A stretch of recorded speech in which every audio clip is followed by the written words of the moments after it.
La première crise pétrolière marque la fin des années fastes. La crise de rire fait place à la crise tout court. La confiance dans les politiques s'émousse. L'humour fait de la résistance. Le rire de résistance, c'est quelque chose qui nous permet, je pense, de respirer. C'est un acte libertaire. C'est quelque chose qui nous permet de ne pas être enfermés par les contraintes, de ne pas être étouffé par une réalité qu'on nous dit définitive. C'est quelque chose qui est contre l'autorité, contre la dictature, contre les formatages. Résistance joyeuse. Chez beaucoup d'humoristes, c'est ce qui nous plaît, quoi. Oui, parce qu'on a l'impression d'être justement comme des sales gosses qui allument des pétards sous les pieds des cons aussi, ou en tout cas de ceux qu'on trouve cons. La personnalité la plus intéressante, c'est sans doute Guy Bedos, parce qu'il commence avec une image de comique classique, qui ne va pas s'aventurer sur des terrains trop délicats. Bonne fête, Paulette. Et puis progressivement, il se radicalise, il se politise, et vraiment dans un sens engagé, avec des appels clairs à poser des actes politiques. D'une certaine façon, il devient, pour une partie de la société française, une conscience. En souvenir des dernières élections régionales, je vais vous mimer la main tendue de l'extrême droite à la droite dite républicaine.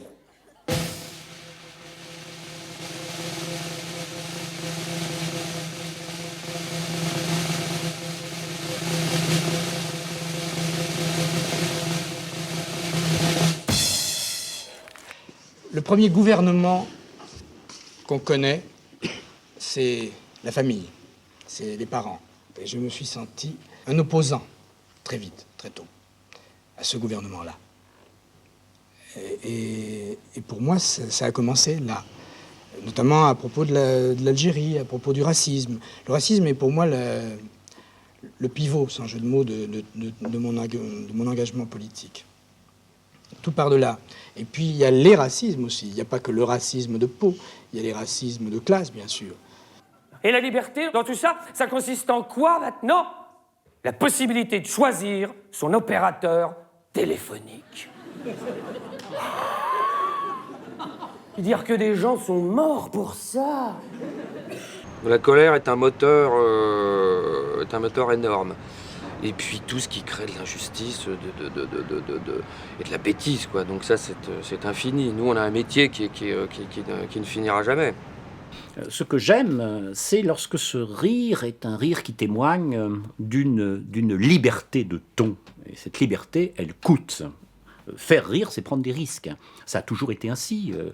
Nombre de comiques par le passé ont connu les geôles. Nombre de comiques se sont retrouvés sur la paille, parce que ça déplaisait, bien évidemment, au pouvoir. Jusqu'aux années 70, le rire se moquait des puissants. Mes chères Françaises, On avait ri de l'armée, des institutions et du pouvoir jusqu'à un certain point. Et puis, le rire est devenu tout simplement l'histoire d'un mec. C'est l'histoire d'un mec. Vous la connaissez, non? Là, c'est l'histoire d'un mec. Un mec... Bah... Non, un mec normal, je veux dire. Un blanc. C'est pas un hasard si tout d'un coup un Coluche est arrivé.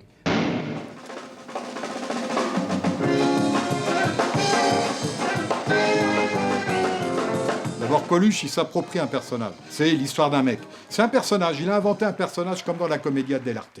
C'est ça sa grande force.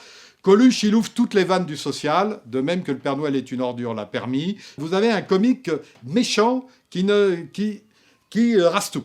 Normalement, on n'a pas le droit de piquer dans l'État. Hein. C'est écrit dans la Constitution de 1958. On y soit qui manigance. Mais les mecs, tu penses, une fois qu'ils sont là, hein, on dit, au lieu de mettre des crédits pour les écoles, ils en font pour les prisons, tu parles. Quand t'es ministre, il y a un truc que t'es sûr, c'est que tu retourneras pas à l'école, hein. Tandis qu'en prison, faut voir. Hein. On fait très peu de progrès dans la recherche sur le sida, principalement à cause du fait que les rats refusent de s'enculer dans les laboratoires. C'est un comique qui fonce dans le tas, qui va assez loin dans la dénonciation des institutions, mais qui en même temps joue sur une certaine ambiguïté.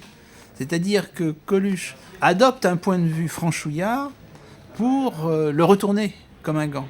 Je dis non. Ces gens-là n'ont pas raison de se plaindre. On n'est pas allé les chercher. Et puis qu'est-ce que c'est que ces Portugais qui viennent retirer le pain de la bouche à nos Arabes? Ce qu'il disait, Coluche, c'était qu'il y avait des Arabes, il y avait des Noirs, il y avait des ivrognes, il y avait des tarés. Et lui, il s'était mis de ce côté-là. Donc il pouvait se moquer des gens. Pas blague! Merde! Au fond, il y a dans Coluche quelque chose d'une sorte de désespoir, et de désespoir social, puisque Coluche n'hésite pas à évoquer le travail, mais plutôt le chômage, laisser entendre que la société se disloque, et comme par hasard, il est contemporain, en effet, de ce grand retournement qui, entre le choc pétrolier, la fin de la guerre du Vietnam, montre qu'on sort d'une époque, on sort des 30 Glorieuses, on entre durablement dans la crise, et Coluche, quelques autres sans doute, mais d'abord Coluche, et certainement, je pense que la société l'a reconnu en le fêtant, le comique de cette crise-là. Misère, misère! C'est toujours sur les pauvres gens que tu t'acharnes obstinément. Coluche a de plus en plus envie de se présenter à l'élection présidentielle. Au début, c'était une sorte de boutade. De la scène à la politique, il n'y a qu'un pas, au risque, comme Coluche, de s'y brûler les ailes.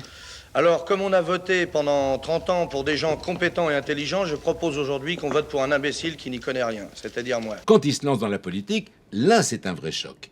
Parce que tout d'un coup, il passe de l'autre côté, et on l'a vu avec le film de Cône, il n'est pas drôle. Et si personne ne rit, est-ce que vous n'avez pas changé d'attitude? Est-ce que ça va vous faire quelque chose de voir 1000 types qui vous applaudissent sans rire, qui croient ce que vous dites? Parce que vous prenez une responsabilité, les gens vont investir quelque chose en vous. Mais les gens, ils savent très bien que de toute façon, c'est une plaisanterie, puisque je me présente au premier tour. Ce que je veux simplement, c'est que les mecs qui ne prennent pas sérieusement... Vous ne parlez pas du tout sur le tour de la plaisanterie, là, pas du tout. Mais oui, mais parce que c'est de fait que c'est pas une plaisanterie. En plus, il se prend au jeu. On voit bien que Coluche, tout d'un coup, a eu un succès d'estime incroyable parce qu'il bouleversait, il cassait les codes. Mais il n'a pas résisté, et c'est comme ça qu'il a abandonné en cours de route. À partir du moment où ça m'a pu faire rire, évidemment, ça se gratte un peu, quoi. Puisque si moi, ça me fait pas rire, comment je vais faire pour faire rire les autres? 4, 3, 2, 1... François Mitterrand est élu président de la République.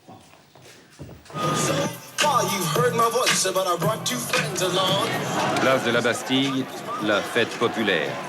Ils seront 200 000 au pied du génie de la liberté.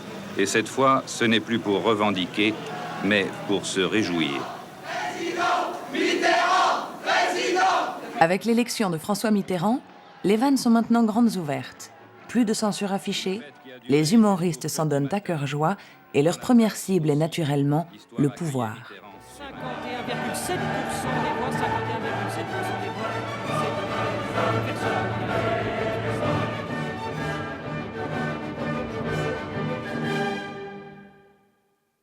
Nous, on aime notre métier.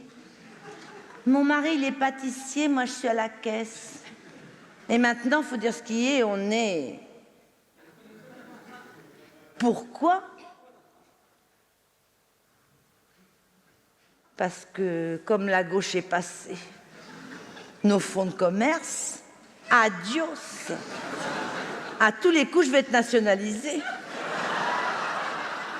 La présidence Mitterrand est capitale dans l'histoire du comique, on n'y pense peut-être pas, grâce à la libération des ondes et de l'audiovisuel. Clairement, les radios libres vont devenir des écoles de comiques, et la télévision publique baisse la garde et s'autorise et autorise beaucoup plus de choses. L'Élysée pris pour fêtant un drôle de locataire, un socialiste exemplaire, Mitterrand. L'emmerdant, c'est la rose. L'emmerdant, c'est quoi? C'est la rose. L'emmerdant, chante. C'est la rose, crois-moi. Ça détend. Désormais, les humoristes s'imaginent en mesure de tirer toutes les ficelles.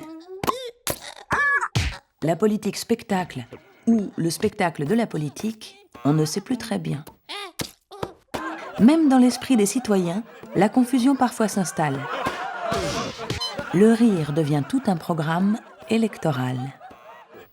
Voici le bébé show pour les RI, les socialos, les RPR et les fachos, ce sont tous des rigolos. Le bébé show est un véritable événement parce que tout d'un coup, de façon très modérée, avec l'aide d'anciens chansonniers comme Jean Amadou, qui a longtemps travaillé dans cette maison aussi, et puis avec Collaro, puis avec Roucas et Imitateur, le mélange était bien réussi et ça a été une première transgression. Ami du bébé show, c'est moi, Kermit Mitterrand, la gentille grenouille rose. Le président est gai comme un pinson qu'on aurait amputé des pattes et du croupion. De plus, il ramollit comme un très vieux fromage au fur et à mesure qu'on lui dit les sondages. Et puis, il y a Canal+, qui est une vraie école. Nulle part ailleurs, les nuls, les guignols de l'info, ça, c'est vraiment fondateur. Et ça produit des effets encore aujourd'hui. Cindy et moi, nous sommes la preuve qu'on peut avoir une verrue sur la gueule et se sentir bien dans son corps. De même, moi, tout comme Richard, j'ai une petite bite.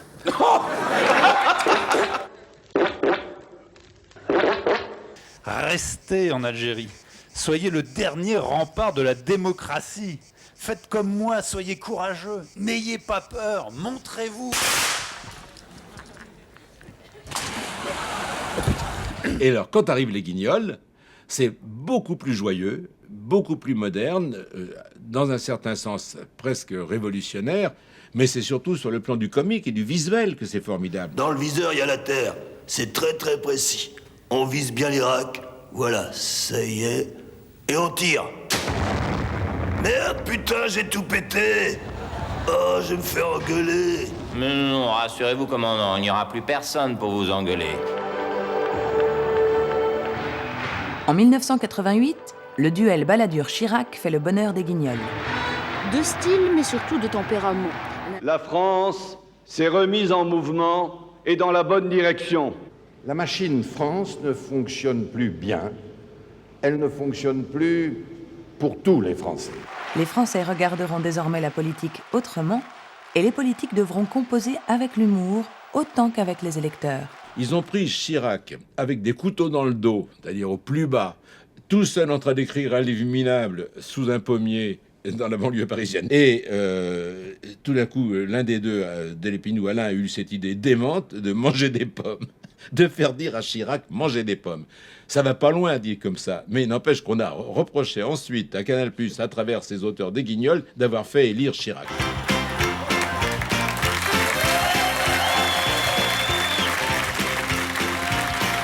Compagnons, mangez des pommes. Alors, monsieur Chirac, les derniers sondages vous sont extrêmement favorables. Le dernier BVA vous donne même gagnant contre monsieur Balladur au deuxième tour à 59-41. Combien? 59. Oui, mais c'est un sondage que sur la Corrèze, non? Non, non, sur la France entière. Ah, quand même. Votre réaction? Excusez-moi une seconde. Ouais, putain, j'ai niqué couille mal. Moi, je pense que les humoristes façonnent en rien l'opinion. À chaque fois qu'il y a une élection, la même question, c'est ont-ils influencé le vote des... Non. Et puis si c'était le cas, ce serait la fin de la démocratie. Donc non, moi je pense pas, puis je le souhaite pas. Par contre, qu'on ait pris la place des éditorialistes, oui, puisqu'ils l'ont laissé vide. Mais est-ce que j'en ai un papier, moi? Mais putain, tu dois tout savoir par cœur, toi. Il est con, celui-là. En moins de 40 ans, le rire s'est imposé comme un attribut du pouvoir. Et certains humoristes sont devenus des hommes de cour. L'acteur est un vieil ami du président de la République. Avec même la bénédiction du pape. Atypique. Jean-Marie Bigard, qui a droit à quelques précieuses secondes en tête-à-tête avec le souverain pontife. C'est révélateur aussi de l'évolution de la politique telle qu'elle se présente aussi. C'est-à-dire qu'en 20 ans, ce qu'on a vu aussi apparaître, c'est le côté people de la politique. C'est-à-dire que des hommes politiques ont accepté que des journalistes viennent photographier leur intimité, leurs femmes, leurs enfants. Du coup, je veux dire, ça devient une cible aussi. Ça y est, notre président s'est accouplé. Il a pris la même avec 10 ans de moins et 10 cm de plus. À lui, pour sortir son poireau, il a besoin d'une asperge. À mon avis, il va encore se faire assaisonner.